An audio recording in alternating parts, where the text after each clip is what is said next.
Hi friends, welcome back to my YouTube channel. ಇವತ್ತು ಬೆಳಗ್ಗೆಯಿಂದ ವ್ಲಾಗ್ನ ಸ್ಟಾರ್ಟ್ ಮಾಡ್ತಾ ಇದ್ದೀನಿ. ಬೆಳಗ್ಗೆ ಟಿಫನ್ಗೆ ಬಂದು ಚಿತ್ರಾನ್ನ ಮಾಡಿದ್ದೆ. ತೇಜು ಆಲ್ರೆಡಿ ಸ್ಕೂಲಿಗೆ ರೆಡಿಯಾಗಿದ್ಲು, ನಿತ್ಯನೂ ರೆಡಿ. ಮಕ್ಳಿಗೆ ಇಬ್ಬರಿಗೂ ಟಿಫನ್ ಹಾಕ್ಕೊಡ್ತಾ ಇದ್ದೆ. ಹಾಕ್ಕೊಟ್ಟು ಅವರು ಇಬ್ಬರು ತಿನ್ನೋದಕ್ಕೆ ಹೋದರು. ನಿತ್ಯಂದೇನು ಪ್ರಾಬ್ಲಮ್ ಇಲ್ಲ, ಅವ್ರ ಪಾಡಿಗಳು ಕೂತ್ಕೊಂಡು ತಿಂತಾಳೆ.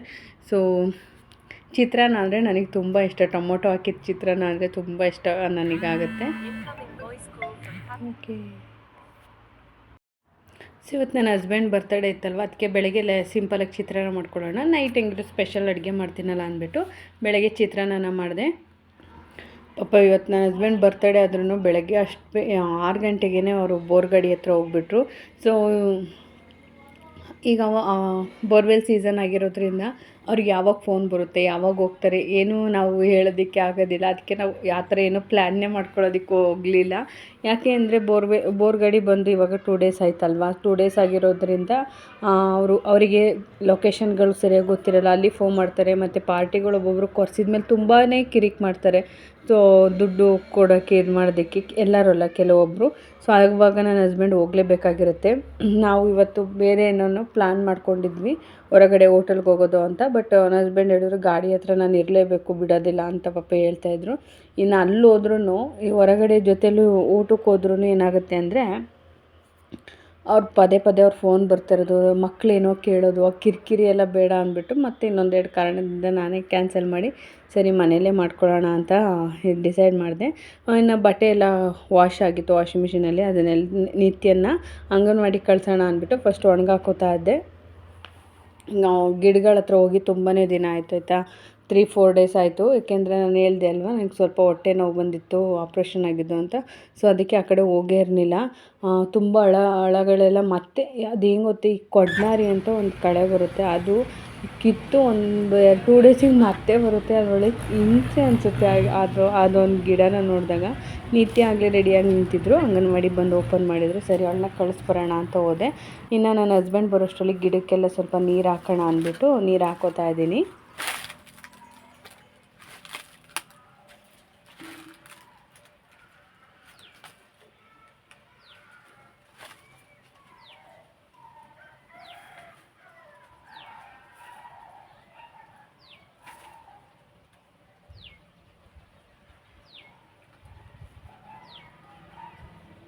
ನೀವೇನಾದರೂ ತುಳಸಿ ಗಿಡ ಹಾಕ್ಕೊಂಡಿದ್ರೆ ಈ ಟಿಪ್ಸ್ನ ಒಂದು ಫಾಲೋ ಮಾಡಿ. ಹೆಂಗೆ ಗೊತ್ತಾ, ಗಿಡ ಸ್ವಲ್ಪ ಬೆಳೆದಂಗೆ ಗಿಂಟ್ತಾ ಇರಿ.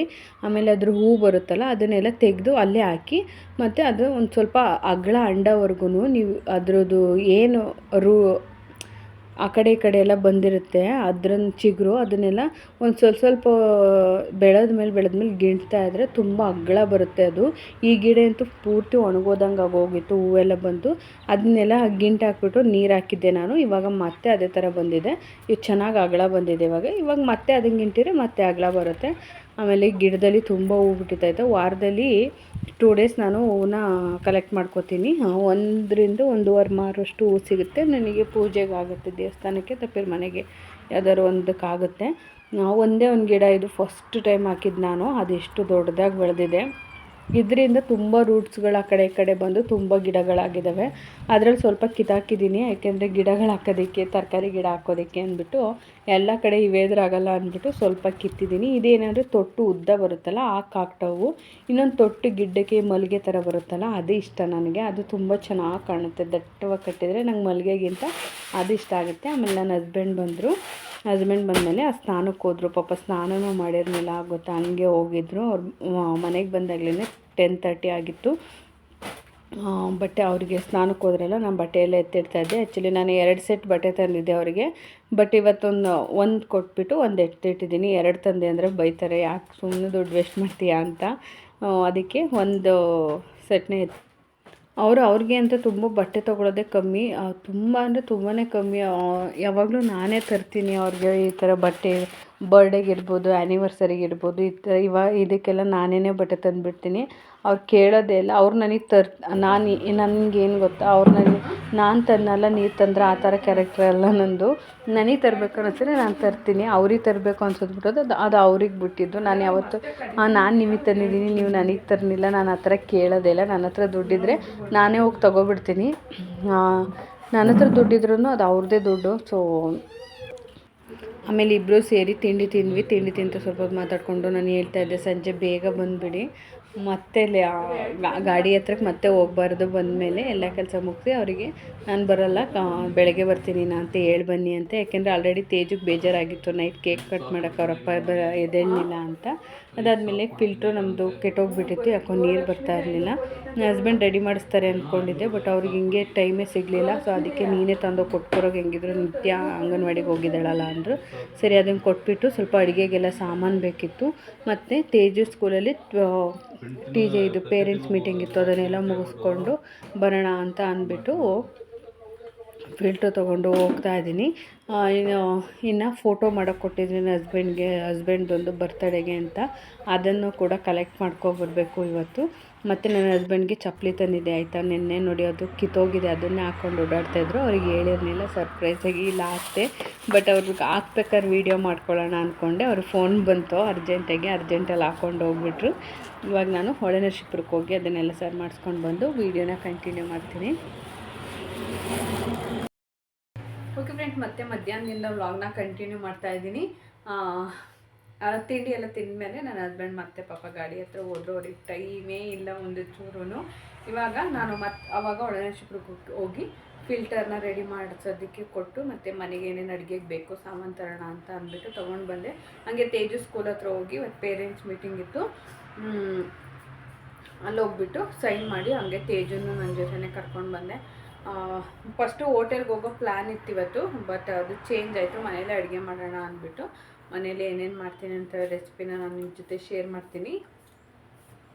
ಬನ್ನಿ ಇವಾಗ ಹಂಗೆ ವ್ಲಾಗ್ನ ಕಂಟಿನ್ಯೂ ಮಾಡ್ತೀನಿ. ಟೈಮ್ ಆಗಲೇ 3:30 ಆಗಿದೆ. ಸೊ ಅದಕ್ಕೆ ಬೇಗ ಬೇಗ ಅಡುಗೆ ಮಾಡಿಕೊಂಡ್ರೆ ಆಮೇಲೆ ಡೆಕೋರೇಷನ್ ಎಲ್ಲ ಮಾಡ್ಕೊಬೋದು ಅಂತ ಸಿಂಪಲ್ಲಾಗಿ ಒಂದು ಬರ್ಡೇ ಸೆಲೆಬ್ರೇಷನ್. ರಾತ್ರಿ ಕೇಕ್ ಕಟ್ ಮಾಡಲಿಲ್ಲ, ನನ್ನ ಹಸ್ಬೆಂಡ್ ಎದ್ದೇಳಲಿಲ್ಲ. ಅವ್ರು ಮೊನ್ನೆ ನೈಟ್ ನಿದ್ದೆ ಇರಲಿಲ್ಲ, ಹಂಗಾಗಿ ರಾತ್ರಿ ಮಲಗಿಬಿಟ್ರು. ಎಷ್ಟು ಎಬ್ಬಿಸಿದ್ರೆ ಎದ್ದೇಳಲಿಲ್ಲ. ಸರಿ ನಾಳೆನೇ ಕಟ್ ಮಾಡ್ಸೋಣ ಅಂದ್ಬಿಟ್ಟು ಇವಾಗ ನೈಟ್ ಕಟ್ ಮಾಡಿಸ್ತೀನಿ. ಬನ್ನಿ ಇವಾಗ ಅಡುಗೆಗೆ ಏನೇನು ಮಾಡ್ತೀನಿ ಅಂತ ತೋರಿಸ್ತೀನಿ. ಹಾಗೆ ಫ್ರೆಂಡ್ಸ್, ಹಾಗೆ ಈ ಡ್ರೆಸ್ ಬಂದು ಮೀಶೋದಲ್ಲೇ ತೊಗೊಂಡಿದ್ದು. ನಾನು ಆಗಲೇ ಒಂದು ವೀಡಿಯೋದಲ್ಲಿ ತೋರಿಸಿದ್ದೆ ಅಲ್ವಾ. ಸ್ವಲ್ಪ ಫ್ರೀ ಸೈಜೇ ಇದೆ ಇದು, ಬಟ್ ತುಂಬಾ ಚೆನ್ನಾಗಿದೆ. ನಿಮಗೆ ಬೇಕಿದ್ದರೆ ಪ್ಯಾಂಟ್ ಯೂಸ್ ಮಾಡ್ಬೋದು. ನೋಡಿ ಇಷ್ಟು ಲೆಂತ್ ಬರುತ್ತೆ. ನೀವು 3/4 ಪ್ಯಾಂಟ್ ಬೇಕಾದರೆ ಯೂಸ್ ಮಾಡ್ಬೋದು. ನಾನು ಬೈಕಲ್ಲಿ ಹೋಗ್ತಿದ್ನಲ್ಲ ಅಂದ್ಬಿಟ್ಟು ಫುಲ್ ಪ್ಯಾಂಟ್ನ ಯೂಸ್ ಮಾಡಿದ್ದೀನಿ. ಇದು ಬೇರೆದ್ರದ್ದು ಪ್ಯಾಂಟು, ಬಟ್ ಇದು ಮ್ಯಾಚ್ ಆಗುತ್ತೆ ಅಂದ್ಬಿಟ್ಟು ಆ ಪ್ಯಾಂಟ್ನ ನಾನು ಇಲ್ಲಿ ಯೂಸ್ ಮಾಡಿದ್ದೀನಿ. ಕಾಟನ್ ಮೆಟೀರಿಯಲು ತುಂಬಾ ಸಾಫ್ಟಾಗಿದೆ. ಈ ಬೀಚ್ ಸೈಡ್ ಹೋದಾಗ ತುಂಬ ಚೆನ್ನಾಗಿರುತ್ತೆ ಈ ಥರ ಡ್ರೆಸ್ಸು. ಇಲ್ಲಿ ಕಾಲರ್ ಬರುತ್ತೆ.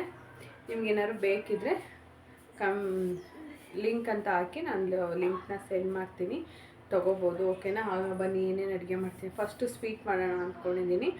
ನಾನು ಅಂದ್ಕೊಂಡಿದ್ದೆ ಜಾಮೂನ್ ಮಾಡೋಣ, ಕ್ಯಾರೆಟ್ ಜಾಮೂನ್ ಮಾಡೋಣ ಅಂತ ಅಂದ್ಕೊಂಡೆ ಫಸ್ಟು. ಆಮೇಲೆ ಬೇಡ ಅಂದ್ಬಿಟ್ಟು ಮಸ್ಕ್ ಮೆಲನ್ ಇತ್ತು, ಅದರಲ್ಲಿ ಸ್ವೀಟ್ ಮಾಡೋಣ ಅಂತ ಅಂದ್ಕೊಂಡಿದ್ದೀನಿ. ನಾನು ಇನ್ನೊಂದು ದಿನ ಕ್ಯಾರೆಟ್ ಜಾಮೂನ್ ಯಾವ ಥರ ಮಾಡೋದು ಅಂತ ತೋರಿಸ್ತೀನಿ. ಸೂಪರಾಗಿರುತ್ತೆ. ಬನ್ನಿ ಹಂಗೆ ವ್ಲಾಗ್ನ ಕಂಟಿನ್ಯೂ ಮಾಡ್ತೀನಿ. ಏನು ಗೊತ್ತಾ, ನನಗೆ ಅಡುಗೆ ಮಾಡೋದಕ್ಕೆ ತುಂಬ ಅಂದರೆ ತುಂಬಾ ಇಷ್ಟ ಆಗುತ್ತೆ. ಅದರಲ್ಲೂ ವೆರೈಟಿ ಅಡುಗೆ ಮಾಡಿಕೊಡೋದು ಫ್ಯಾಮಿಲಿಗೆ ಅಂದರೆ ಇನ್ನೂ ತುಂಬಾ ಇಷ್ಟ ಆಗುತ್ತೆ. ನನಗೆ ಬ್ಯಾಕ್ಗ್ರೌಂಡಲ್ಲಿ ಒಂದು ಮ್ಯೂಸಿಕ್ ಹಾಕ್ಕೊಂಡು ಒಬ್ಬಳೇ ನಿಂತ್ಕೊಂಡು ಅಡುಗೆ ಮಾಡೋದು ಅಂದರೆ ತುಂಬಾ ಇಷ್ಟ. ನೀವು ಎಷ್ಟು ಜನಕ್ಕೆ ಅಡುಗೆ ಮಾಡೋ ಅಲ್ಲಿ ನಾನು ಒಬ್ಬಳೇ ಮಾಡ್ತೀನಿ. ನನಗೆ ಅದೇನೋ ಒಬ್ಬಳೇ ಅಡುಗೆ ಮಾಡಿ ರೂಢಿಯಾಗಿರೋದ್ರಿಂದನೋ ಏನೋ ನನಗೆ ಸರಿಯಾಗಿ ಗೊತ್ತಿಲ್ಲ, ಬಟ್ ನಾನು ಒಬ್ಬಳೇ ಅಡುಗೆ ಮಾಡೋದಕ್ಕೆ ಇಷ್ಟಪಡ್ತೀನಿ. ಎಷ್ಟು ಜನಕ್ಕೆ ಮಾಡು ಅಂದ್ರೂ ಮಾಡ್ತೀನಿ, ಬಟ್ ನನಗೆ ಒಬ್ಬಳೇ ಮಾಡಬೇಕು. ಈ ಹೆಚ್ಚೋದು ಇದೆಲ್ಲ ಹೆಲ್ಪ್ ಬೇಕಾದರೆ ತೊಗೋಬೋದು, ಬಟ್ ಕುಕ್ ಮಾಡಬೇಕಾದ್ರೆ ಅದೊಂದು ಅದೇನಂತಾರೆ ಒಂದು ಮೈಂಡಲ್ಲಿ ನನಗೆ ಒಬ್ಬಳೇ ಕುಕ್ ಮಾಡಬೇಕು. ನಾನು ಯಾವತ್ತು ಯಾರ ಜೊತೆ ಸೇರಿ ಅಡುಗೆ ಮಾಡಿರ್ತೀನಿ ಅವತ್ತು ಆ ರೆಸಿಪಿ ಹಾಳಾಗಿರುತ್ತೆ. ನಾನು ತುಂಬ ಸಲ ಅಬ್ಸರ್ವ್ ಮಾಡಿದ್ದೀನಿ. ಸೊ ಅದಕ್ಕೆ ನನಗೆ ಒಬ್ಬಳೇ ಮಾಡೋದಕ್ಕೆ ಇಷ್ಟ ಆಗುತ್ತೆ. ಹೆಣ್ಮಕ್ಳಿಗೆ ಅಡುಗೆ ಮಾಡೋದೊಂದು ಚೆನ್ನಾಗಿ ಬಂದುಬಿಟ್ರೆ ಫ್ಯಾಮಿಲಿ ನಿಜವಾಗ್ಲೂ ಹ್ಯಾಪಿಯಾಗಿರುತ್ತೆ. ನೀವು ಬೇಕಾದರೆ ನೋಡಿ, ಮಕ್ಕಳಿಗೂ ಅಷ್ಟೇ, ಸ್ಕೂಲಿಂದ ಬಂದಾಗ ಅವರೇನೇ ಬೇಜಾರಾಗಿರಲಿ, ಏನಾದ್ರು ಒಂದು ಅಡುಗೆ ಅವ್ರಿಗೆ ಇಷ್ಟ ಆಗೋಂಥ ರೆಸಿಪಿನ ಮಾಡಿಕೊಟ್ರೆ ಮಕ್ಕಳು ಕೂಡ ಎಷ್ಟು ಖುಷಿಪಟ್ಟು ತಿಂತಾರೆ ಅಲ್ವಾ. ಸೊ ಈ ಥರ ಏನಾದರೂ ಒಂದು ಸ್ಪೆಷಲ್ ವೆಕೇಷನ್ ಇದ್ದಾಗ ಮನೇಲಿ ಬರ್ಡೇ ಆ್ಯನಿವರ್ಸರಿ ಈ ಥರ ಇದ್ದಾಗ ನಾವೇ ಹೊರಗಡೆ ಹೋಟ್ಲಲ್ಲಿ ಏನು ತಿಂತೀವೋ ಅದನ್ನೇ ನಾವು ಮನೇಲಿ ಕುಕ್ ಮಾಡಿದರೆ ಎಷ್ಟು ಚೆನ್ನಾಗಿರುತ್ತಲ್ವ. ನಾವು ಅನ್ಕೋಬೋದು ಎಲ್ಲ ದಿವಸನೂ ನಾನೇ ಅಡುಗೆ ಮಾಡಬೇಕಾ, ನನಗೆ ರೆಸ್ಟೇ ಬೇಡವಾ ಅಂತ ಅನ್ನಿಸ್ಬೋದು. ಸೊ ನಮ್ಮ ಥರನೇ ಗಂಡು ಮಕ್ಕಳು ಎಲ್ಲ ದಿವಸನೂ ಹೋಗಿ ಹೊರಗಡೆ ದುಡಿತಾರೆ ಅಲ್ವಾ. ಸೊ ಅವರೇನಾದ್ರು ಸರಿ ಇವತ್ತು ನಾನು ಹೋಗಲ್ಲ ಅಂದ್ಕೊಂಡ್ರೆ ಅವ್ರದ್ದು ಎಷ್ಟು ದಿನಕ್ಕೆ ಲಾಸ್ ಆಗುತ್ತೆ. ಆ ಕೆಲ್ಸಕ್ಕೆ ಹೋಗೋರ್ಗಿರ್ಬೋದು, ಈಗ ನಾವು ನಮ್ಮ ಬಗ್ಗೆ ಮಾತ್ರ ಯೋಚನೆ ಮಾಡ್ತೀವಿ. ಬರ್ತಡೇ ದಿವಸನೂ ಅಡುಗೆ ಮಾಡಬೇಕು, ಮನೆ ಕೆಲಸ ಮಾಡಬೇಕು, ಆ್ಯನಿವರ್ಸರಿ ದಿವಸನೂ ಮಾಡಬೇಕು, ಹುಷಾರಿಲ್ಲ ಅಂದ್ರೂ ಮಾಡಬೇಕು. ಅದೇ ಕೆಲಸನೇ ಗಂಡು ಮಕ್ಕಳು ಮಾಡ್ತಾರೆ ಅಲ್ವ. ಏನು ಅಂದರೆ ನಾವು ಮನೆ ಒಳಗೆ ಮಾಡ್ತೀವಿ, ಅವರು ಹೊರಗಡೆ ಮಾಡ್ತಾರೆ. ಅವ್ರ ಕೆಲಸಕ್ಕೆ ರೆಕಗ್ನೈಸ್ ಇರುತ್ತೆ, ನಮ್ಮದಕ್ಕೆ ಕೆಲವೊಬ್ಬರು ಮಾಡಲ್ಲ, ಕೆಲವೊಂದು ಫ್ಯಾಮಿಲೀಲಿ ಮಾಡ್ತಾರೆ. ರೆಸ್ಟ್ ಮಾಡು ಅನ್ನೋ ಫ್ಯಾಮಿಲಿನೂ ಇರುತ್ತೆ, ಇಲ್ಲ ಏನು ಮಾಡಿದ್ಯಾ ನೀನು ಬೆಳಗಿಂದ ಅನ್ನೋ ಫ್ಯಾಮಿಲಿನೂ ಇರುತ್ತೆ. ನೀನು ಏನು ಮಾಡಿದ್ಯಾ ಬೆಳಗಿಂದ ಅನ್ನೋ ಮನೇಲಿ ಮಾತ್ರ ಹೆಣ್ಮಕ್ಳಿಗೆ ನಾನು ಮಾಡಬೇಕಾ ಎಲ್ಲವೂ ಅನ್ನೋ ಥರ ಇರುತ್ತೆ. ಬಟ್ ರೆಕಗ್ನೈಸ್ ಮಾಡೋ ಫ್ಯಾಮಿಲಿಗಳು ಇರ್ತಾರೆ ಅಲ್ವಾ. ನನಗೆ ಈ ತೀರಾ ನನಗೆ ಆಗೋದೇ ಇಲ್ಲ ಅಂದಾಗಲೂ ನೀನು ಮಾಡು ಅನ್ನೋ ಥರ ಏನಿಲ್ಲ. ನನ್ನ ಹಸ್ಬೆಂಡ್ ಆ ಥರ ಏನು ಇದು ಮಾಡೋದಿಲ್ಲ. ಒಟ್ನಲ್ಲಿ ರುಚಿಯಾಗಿ ಅವ್ರು ಇಷ್ಟ ಆಗೋ ಥರ ಮಾಡಿಕೊಟ್ರೆ ಸಾಕು, ತಿಂತಾರೆ. ಬಟ್ ನನಗೆ ಕುಕ್ಕಿಂಗ್ ಮಾಡೋದು ಅಂದರೆ ತುಂಬಾ ಇಷ್ಟ. ವೆರೈಟಿ ಹೊಸ್ದಾಗಿ ಏನಾದ್ರು ಟ್ರೈ ಮಾಡೋದು ಅಂದರೆ ತುಂಬಾ ಇಷ್ಟ ಆಗುತ್ತೆ ನನಗೆ. ನಮ್ಮ ಮನೇಲಿ ನನಗೆ ತುಂಬ ಇಷ್ಟಪಡೋ ಪ್ಲೇಸ್ ಅಂದರೆ ನಾನು ಕಿಚನ್ನೇ. ನನಗೆ ಕಿಚನ್ ಯಾವಾಗಲೂ ಕ್ಲೀನಾಗಿ ನೀಟಾಗಿರಬೇಕು. ಸೊ ನಾನು ಪ್ರತಿ ಒಂದು ಅಡುಗೆ ಆದಾಗ್ಲೂ ಕಿಚನ್ನ ಕ್ಲೀನ್ ಮಾಡ್ಕೋತಾ ಇರ್ತೀನಿ. ನನ್ನ ಕಿಚನ್ ಕ್ಲೀನಾಗಿಲ್ಲ ಅಂದರೆ ಅವತ್ತು ನನಗೆ ಹುಷಾರಿಲ್ಲ ಅಂತಲೇ ಅರ್ಥ. ಅದು ಬಿಟ್ಟರೆ ಕ್ಲೀನ್ ಮಾಡ್ಕೊಂಡಿರ್ತೀನಿ. ನನ್ನ ಹಸ್ಬೆಂಡ್ಗೆ ರೋಟಿ ಅಂದರೆ ತುಂಬಾ ಇಷ್ಟ ಆಯಿತಾ. ನಾವು ಹೋಟೆಲ್ಗೆ ಹೋದಾಗೆಲ್ಲ ರೋಟಿನ ಆರ್ಡ್ರ್ ಮಾಡ್ತಾರೆ. ಸೊ ಅದಕ್ಕೆ ಅವ್ರಿಗೋಸ್ಕರ ಇವತ್ತು ತಂದೂರಿ ರೋಟಿ, ಬಟರ್ ತಂದೂರಿ ರೋಟಿನ ಮಾಡ್ತಾಯಿದ್ದೆ. ಹೋಟೆಲ್ನೇ ಯಾಕೆ ಕ್ಯಾನ್ಸಲ್ ಮಾಡಿದೆ ಅಂದರೆ, ಫಸ್ಟು ನಾವು ಹೋಟೆಲ್ಗೆ ಹೋಗೋ ಇದಿತ್ತು ಅಂದರೆ ಇದಕ್ಕೆ ರಮಾ ಹೋಟೆಲ್ಗೆ ಹೋಗೋಣ ಈ ಸಲ ಹಾಸನಲ್ಲಿ ಅಂತ ಪ್ಲ್ಯಾನ್ ಮಾಡ್ಕೊಂಡಿದ್ವಾ. ಬಟ್ ನಾನೇ ಅದನ್ನು ಕ್ಯಾನ್ಸಲ್ ಮಾಡಿದೆ. ಏನಕ್ಕೆ ಅಂದರೆ ಹಸ್ಬೆಂಡ್ ಹೋಗೋಣ ಅಂತ ಅಂದಿದ್ರು, ನಾನೇ ಕ್ಯಾನ್ಸಲ್ ಮಾಡಿದೆ. ಏನಕ್ಕೆ ಅಂದರೆ ಈಗ ಹೋಟೆಲ್ಗೆ ಹೋಟೆಲ್ಗೆ ಹೋದಾಗ ಏನಾಗುತ್ತೆ ಅಂದರೆ ಕೆಲವೊಂದು 2-3 ಇದನ್ನು ಆರ್ಡ್ರ್ ಮಾಡ್ಕೋತೀವಿ, ರೆಸಿಪಿನ. ಆರ್ಡ್ರ್ ಮಾಡಿದಾಗ ಏನಾಗುತ್ತೆ ಅಂದರೆ ಎಲ್ಲ ಸ್ವಲ್ಪ ತಿನ್ನೋದು. ಒಂದು 2 ಪ್ಲೇಟ್ ಆರ್ಡ್ರ್ ಮಾಡಿದರೆ 4 ಜನ ಅದನ್ನೇ ಬೈಟು ಮಾಡೋದು. ಅದು ಬಿಲ್ ನೋಡಿದರೆ ಒಂದು 1000 ರೂಪೀಸ್ ದಾಟಿರುತ್ತೆ. ಮತ್ತು ನಮಗೆ ಏನು ಹೊಟ್ಟೆ ತುಂಬಿರಲ್ಲ. ಬಟ್ ನಾವು ಇಷ್ಟೊಂದು ದುಡ್ಡು ಆಯ್ತಲ್ಲ ಅಂತ ಅಂದ್ಬಿಟ್ಟು ನಾವು ಸುಮ್ಮನೆ ಆಗೋದು. ನಮ್ಮ ಹಸ್ಬೆಂಡ್ ಕೇಳ್ತಾರೆ ನೆಕ್ಸ್ಟ್ ಏನಾದ್ರು ಬೇಕಾ ಅಂತ. ಬಟ್ ಬಿಲ್ಗೋಸ್ಕರ ನಾನು ಬೇಡ ಅಂತೀನಿ, ನಾನು ಬೇಡ ಅಂದೆ ಅಂತ ಅವರು ಸುಮ್ಮನೆ ಆಗ್ತಾರೆ. ಇನ್ನು ಮಕ್ಕಳಿಗೆ ಒಂದು ಜ್ಯೂಸು, ಒಂದು ಐಸ್ ಕ್ರೀಮೇನೆ ದೊಡ್ಡ ರೆಸ್ಟೋರೆಂಟಲ್ಲಿ ಎಷ್ಟೊಂದು ಬಿಲ್ ಇರುತ್ತೆ ಅಲ್ವಾ. ಸೊ ಆ ಥರ ಥಿಂಕ್ ಮಾಡಿ ನಾನು ಅದನ್ನು ಡ್ರಾಪ್ನ ಮಾಡಿದೆ. ಯಾಕೆಂದರೆ ಹೊಟ್ಟೆ ತುಂಬ ಯಾರೂ ಊಟ ಮಾಡಲ್ಲ. ದುಡ್ಡು ಜಾಸ್ತಿ ಅಂತಲ್ಲ, ಹೊಟ್ಟೆ ತುಂಬ ಯಾರೂ ಊಟ ಮಾಡಲ್ಲ. ಅವ್ರು ಕೊಡೋದು ಇಷ್ಟಿಷ್ಟು ಕೊಟ್ಟಿರ್ತಾರೆ. ಸರಿ, ಅದೇ ರೆಸಿಪಿನ ನಾನು ಮನೆಯಲ್ಲೇ ಪ್ರೀತಿಯಿಂದ ಮಾಡಿದರೆ ತಿನ್ಬೋದಲ್ವ, ಸೇಮ್ ಟೇಸ್ಟೇ ಇರುತ್ತೆ. ರೆಸ್ಟೋರೆಂಟ್ ಅದೇ ಇಂಗ್ರೀಡಿಯೆಂಟ್ಸ್ನೇ ನಾವು ಮನೇಲಿ ಹಾಕಿದರೆ ಸೇಮ್ ಟೇಸ್ಟೇ ಇರುತ್ತೆ ಅಂದ್ಬಿಟ್ಟು ಸೊ ನಾನು ಮನೆಯಲ್ಲೇ ಕುಕ್ ಮಾಡಿದೆ. ನಾನು ಅಷ್ಟರಲ್ಲಿ ಪಾಪ ತೇಜು ತುಂಬ ಇಷ್ಟಪಟ್ಟು ಅವ್ರ ಅಪ್ಪಂಗೆ ಡೆಕೋರೇಷನ್ ಮಾಡಿದ್ಲು, ಬಲೂನ್ ಎಲ್ಲ ಹಾಕಿ. ನೆನ್ನೆ ನೈಟೇ ಕಟ್ ಮಾಡಬೇಕಿತ್ತು ಕೇಕು, ಬಟ್ ನನ್ನ ಹಸ್ಬೆಂಡ್ ಫುಲ್ ಸುಸ್ತಾಗಿದೆ ಅಂತ ಮಲ್ಕೊಂಡಿದ್ರಿಂದ. ಓಕೆ ಫ್ರೆಂಡ್ಸ್, ಎಲ್ಲ ರೆಡಿ ಆಯಿತು. ಇನ್ನು ರೋಟಿ ಒಂದು ನನ್ನ ಹಸ್ಬೆಂಡ್ ಬಂದಮೇಲೆ ಹಾಕ್ತೀನಿ, ಯಾಕೆಂದರೆ ಅದು ತೀರಾ ಮೆತ್ತಗಾಗ್ಬಿಡುತ್ತೆ. ಮಾತಾಡ್ತಿಲ್ವಾ ಆಗಿಬಿಡುತ್ತೆ. ಅದಕ್ಕೆ ತೇಜು ಬಂದು ಬಲೂನ್ಸ್ ಎಲ್ಲ ಊದಿ ಡೆಕೋರೇಷನ್ ಮಾಡಿದ್ರೆ ಚಿಕ್ಕ ಪಾಪಗೆ ಮಾಡ್ಯಾರ ನೋಡಿ. ಇಲ್ಲಿ ಅವ್ರ ಅಪ್ಪಗೆ ಡೆಕೋರೇಷನ್ ಮಾಡೋಳೆ ಬರ್ತಡೆಗೆ. ಕೇಕೆಲ್ಲ ಹಾಕಿ ರೆಡಿ ಮಾಡಿ ಇಟ್ಟಿದ್ದೀವಿ. ಇನ್ನೂ ಬಂದಿಲ್ಲ, 8:15 ಆಯಿತು. ನಿತ್ಯ ನೋಡಿ ಇಲ್ಲಿ ಮಲ್ಕೊಂಡ್ಬಿಟ್ಟಿದ್ದಾರೆ. ಅಪ್ಪ ಬಂದಾಗ ಎದುರಿಸೋಣ ಅಂತ ಸುಮ್ಮನೆ ಇದ್ದೀನಿ. ಊಟಕ್ಕೆ ಬಂದು ಪನ್ನೀರ್ ದಮ್ ಬಿರಿಯಾನಿ ಮತ್ತು ರೋಟಿ, ತಂದೂರಿ ರೋಟಿ ಮತ್ತು ಇದು ಪನ್ನೀರ್ ಟಿಕ್ಕಾ ಮಸಾಲ ಮತ್ತು ಚೀಸ್ ಬಾಲ್ನ ಮಾಡಿದ್ದೀನಿ. ಆಮೇಲೆ ಬಂದು ಇದಕ್ಕೆ ಸ್ಟಾರ್ಟರ್ಗೆ ಬಂದು ಮಸ್ಕ್ ಮೆಲನ್ದು ಜ್ಯೂಸ್ನ ಮಾಡಿದ್ದೀನಿ. ಸೂಪರಾಗಿರುತ್ತೆ ಮತ್ತು ಎಲ್ಲಿನೂ ಕೂಡ ಚೆನ್ನಾಗಿರುತ್ತೆ.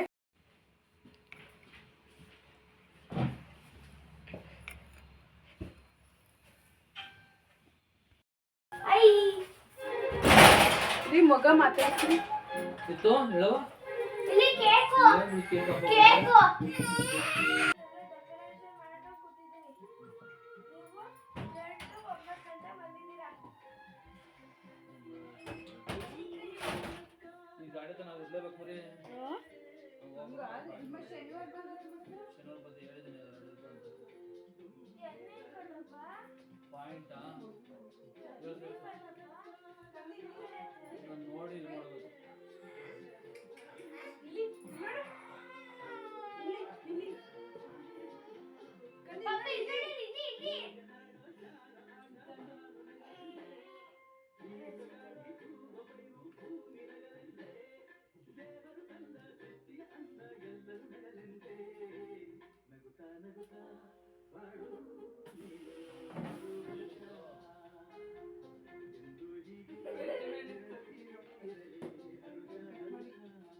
ಎಲ್ಲಿ ಹೋದ್ರಿ? ಏನಿಲ್ಲ, ಅದೇನು ಮಂಜುಳಾ ಮಲ್ಲೇಶ್ ಗಿಫ್ಟು ಏನೋ ಬರ್ದಿರ್ತಲ್ಲ ಅಂದ್ರೆ ಅದ್ರಲ್ಲೇನೋ ಬರ್ದವಳೆ. ಪಪ್ಪ happy birthday, I love you ಪಪ್ಪ. ಮಗಳ ಗಿಫ್ಟು. ನಾವು ಫೋಟೋ 3 ಚಿನ್ನದು ಅಮ್ಮ ಕೇಕಾ ಬಾಕ್ಸಿಂಗ್ ಕೇಕ್ ತಿಂತೀರವ? ಕೇಕ್ ತಿಂತೀಯಾ? ಒಂದು ಬಟ್ಲಿ ಹಾಕು. ಆಕಾರ ಕೆಂಪು ಜಳಕ ಬಂದೆ.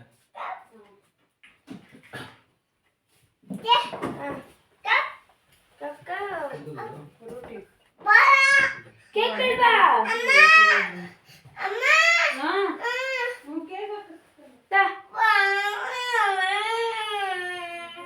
ಕೇಕ್ ಬೇಡವಾ? ನಡಿ ಈ ಕಡೆ.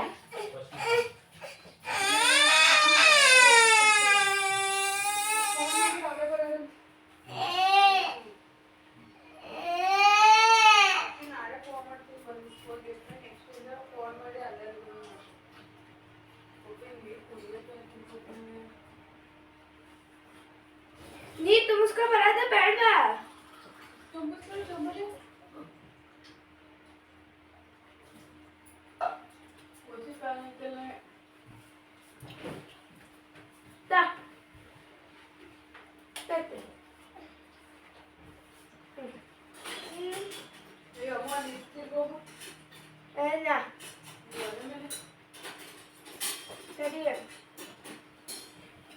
ಏನ್ ತಿರ್ಗನ?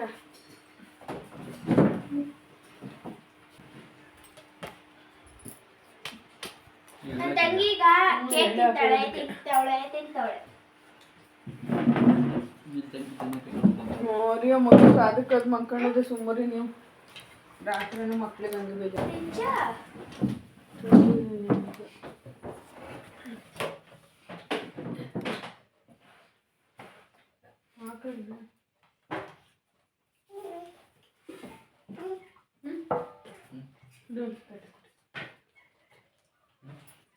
ಫ್ರಿಜ್ ಮೇಲೆ ಲೋಟಗಳು ಇಟ್ಟಿದ್ದೀನಿ.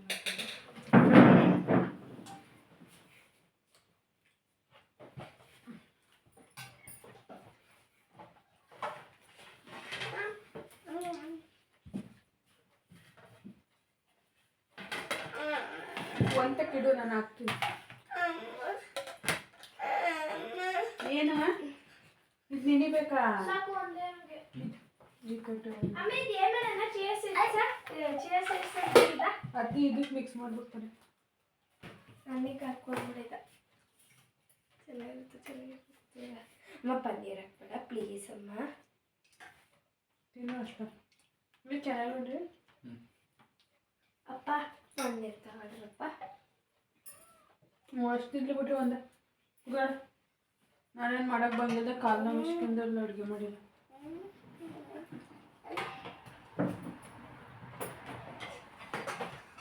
ಹುಡುಗಿ ಒಂದು ಚಮಚನ ಕೊಟ್ಟಿದ್ದು ಹಂಗೆ ಕೊಟ್ಟಾಳ. ಅವಳೇ ಐಸ್ಕದೇ ಬಿಡ್ತೀನಿ ನಾನು ಏನು ಮಾಡೋಣ. ಅದೇ ಮಾಸ್ಕ್ ಮೇಲೆ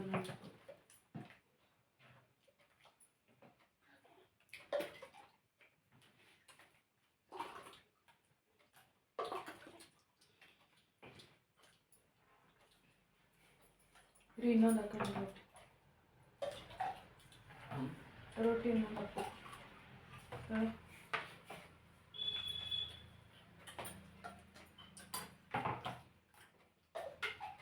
ಎಲ್ಲರಿಗೂ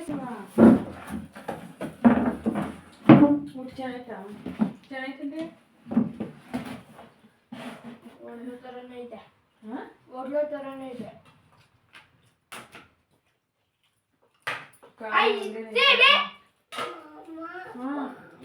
ತಿಂದವ ಏನು ಬೇಕು ನಿಂಗೆ? ಏನು ಬೇಕು ಹೇಳು?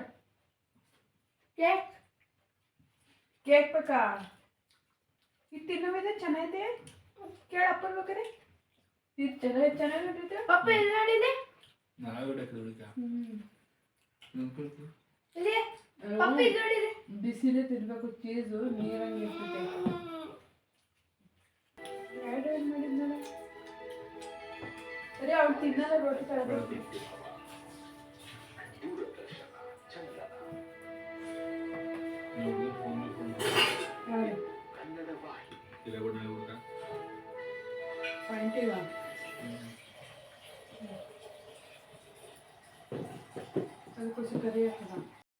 ನೋಡಿದ್ರಲ್ವ ನನ್ನ ಹಸ್ಬೆಂಡ್ ಬರ್ತ್ಡೇ ಸೆಲೆಬ್ರೇಷನ್ ಹೇಗಿತ್ತು ಅಂತ. ಸಿಂಪಲ್ಲಾಗಿ ತುಂಬಾ ನಮಗೆ ಇಷ್ಟ ಆಗೋ ರೀತಿ ಸೆಲೆಬ್ರೇಷನ್ನ ಮಾಡ್ಕೊಂಡ್ವಿ.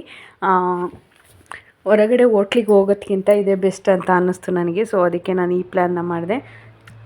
ಪ್ರತಿದಿನ ನಮ್ಮ ಮನೇಲಿ ಏನು ಒಂದು ಸ್ಪೆಷಲ್ ಅಂದರೆ ನನ್ನ ಹಸ್ಬೆಂಡ್ ಹೊರಗಡೆ ಏನೇನು ಹಿಡ್ದಿದ್ರು ಅದನ್ನು ತಂದು ನಮ್ಮ ಹತ್ರ ಶೇರ್ ಮಾಡ್ಕೋತಾರೆ. ಬಿಸ್ನೆಸ್ಸಲ್ಲಿರ್ಬೋದು, ಏನೇ ಇದ್ರೂ ನನ್ನ ಹತ್ರ ಶೇರ್ ಮಾಡ್ಕೋತಾರೆ. ನಾನು ಅಷ್ಟೇ, ನನಗೇನು ಮನೇಲಿ ಏನೇ ಆಗಿದ್ರು ನಾನು ಅವ್ರ ಹತ್ರ ಶೇರ್ ಮಾಡ್ಕೋತೀವಿ. ಅದು ಪ್ಲಸ್ ಪಾಯಿಂಟ್ ಅಂತಲೇ ಅನ್ಬೋದು ನಾವು.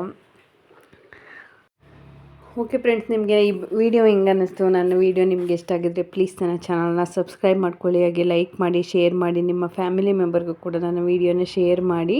ನಾಳೆ ಮತ್ತೆ ಒಂದು ಹೊಸ ವಿಡಿಯೋ ಜೊತೆ ನಿಮ್ಮ ಜೊತೆ ಸಿಗ್ತೀನಿ. ಅಲ್ಲಿವರೆಗೂ ನಾನು ಹಾಕಿದ್ದ ಎಲ್ಲ ವೀಡಿಯೋಸ್ನ ನೋಡ್ತಾ ಲೈಕ್ ಮಾಡಿ. ನಿಮ್ಗೆ ಏನು ಅನ್ನಿಸ್ತು ಅಂತ ಕಮೆಂಟ್ ಮಾಡಿ. ಓಕೆನಾ? Thank you so much. ನಾಳೆ ಮತ್ತೆ ಒಂದು ಹೊಸ ವಿಡಿಯೋ ಜೊತೆ ಸಿಗ್ತೀನಿ.